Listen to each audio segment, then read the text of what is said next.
नमस्कार दोस्तों, मैं हूं तुलसीराम सिंह और आप सभी लोगों का स्वागत है। आज जो अपना टॉपिक है, खासतौर पे मैं बताऊंगा, ये जो आज का टॉपिक है सोशल मीडिया से जुड़ा हुआ है। जनरली आम लोगों में यूज़ होता है।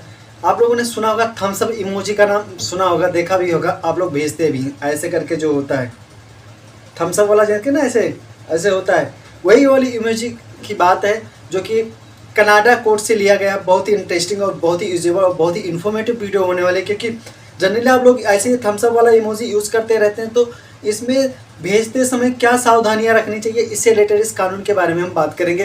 तो वीडियो के लास्ट तक बने रहिएगा। एक्चुअली होता क्या है, एक किसान होता है कनाडा में। वो उसके जो फसल क्रेता होता है, जो फसल खरीदने वाला होता है, जो ठेकेदार होता है, जिसको हमारे यहाँ ठेकेदार कहते हैं, वो कुछ एक वो भेजता है, क्या नाम है, रेट भेजता है। मटेरियल की जो भी फसल की डिटेल होती है वो भेजता है, उसके द्वारा भेजा जाता है, रेट वोट सब कुछ भेजा जाता है। किसान जवाब में क्या करता है, थम्स अप वाली इमोजी भेजता है। और जो ठेकेदार होता है वो ये समझता है कि हाँ डील पक्की हो गई, इसका मतलब पक्की हो गई। और फिर होता क्या है, बाद में जो किसान होता है वो उसको फसल नहीं देता है। और उसके बाद नहीं देता है, काफ़ी समय बीत जाता है, फसल की जो रेट होती है वो बढ़ जाती है, रेट भी बढ़ जाती है, फसल भी नहीं दे पाता है किसान। फिर जो ठेकेदार होता है वो कनाडा के कोर्ट में जाता है और वहाँ पे एक याचिका डालता है और किसान पर पेनाल्टी लगाने की बात कहते हैं कि भाई इन्होंने तो क्या कहते हैं, जो हमारा टर्म्स कंडीशन था एक्सेप्ट कर लिया, उसके बाद में इन्होंने फसल नहीं दिया, अब तो रेट भी बढ़ गया है। तो अब उसका लॉस हो रहा था क्योंकि रेट बढ़ गया था, फसल के पहले रेट कुछ और थी, अब बाद में बढ़ गया, तब उसको महंगा पड़ेगा। तो जब कनाडा के कोर्ट में जाता है ठेकेदार, उसके बाद में जब वहाँ पे कनाडा कोर्ट के जो विद्वान जस्टिस होते हैं, जिनका नाम है जस्टिस टीजे कीने, इनकी कोर्ट में सुनवाई चल रहा होता है। और तो जो कनाडा कोर्ट के जस्टिस होते हैं उनका कहना होता है कि देखो, थम्स अप इमोजी का मतलब जो ये होता है, इसका मतलब तो हाँ जी, मैं नीचे जो भी टर्म्स कंडीशन ऊपर दी गई उससे मैं सहमत हूँ, इसका मतलब हाँ ही होता है।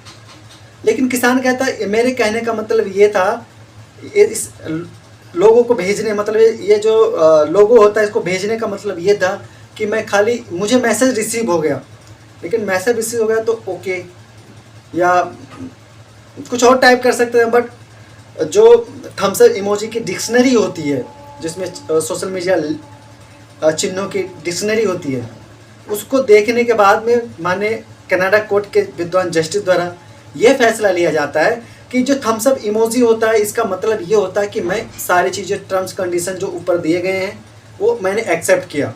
बट किसान इस चीज़ को मानने के लिए इनकार करता है।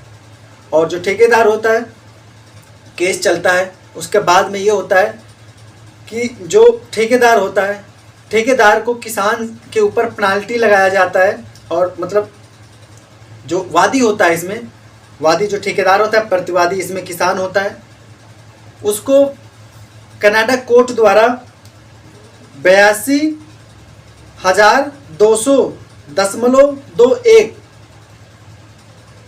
डॉलर देने की बात कही जाती है माननीय कनाडा कोर्ट द्वारा, जुर्माने के तौर पर। और बाद में ये एक्सेप्ट भी किया जाता है कि देखिए, इसका मतलब वास्तव में जो थम्स अप इमोजी होता है इसका मतलब यही होता है कि हाँ मैं इससे सहमत हूँ, एक्सेप्ट किया। क्योंकि उसमें जो किसान द्वारा दलीलें दी जाती है कि देखिए इसके लिए कोई इन्होंने कोटेशन नहीं भेजा, मतलब कोई डिटेल नहीं भेजी, कोई कोटेशन नहीं भेजा, कोई सिग्नेचर नहीं हुआ, तो कैसे मान ले। लेकिन अगर आप सोशल मीडिया के जो सिंबल होते हैं अगर आप उसको यूज़ करते हैं तो खास तौर पर आपको ध्यान देने वाली बात है, उनको ध्यान देने वाली बात यह कि आप कभी भी जब भेजें तो उनका मतलब तो समझना ज़रूरी होता है। आजकल लोग क्या करते हैं, खासतौर पर व्हाट्सएप पे या बहुत सारे ऐसे सोशल मीडिया प्लेटफॉर्म होते हैं जहाँ पे बड़े सारे सिंबल यूज़ करते हैं लोग। अब टाइप करने से अच्छा समझते हैं कि सिंबल भेज दो, तो सिंबल का मतलब जानना बहुत ज़रूरी है, अन्यथा आप फंस सकते हैं।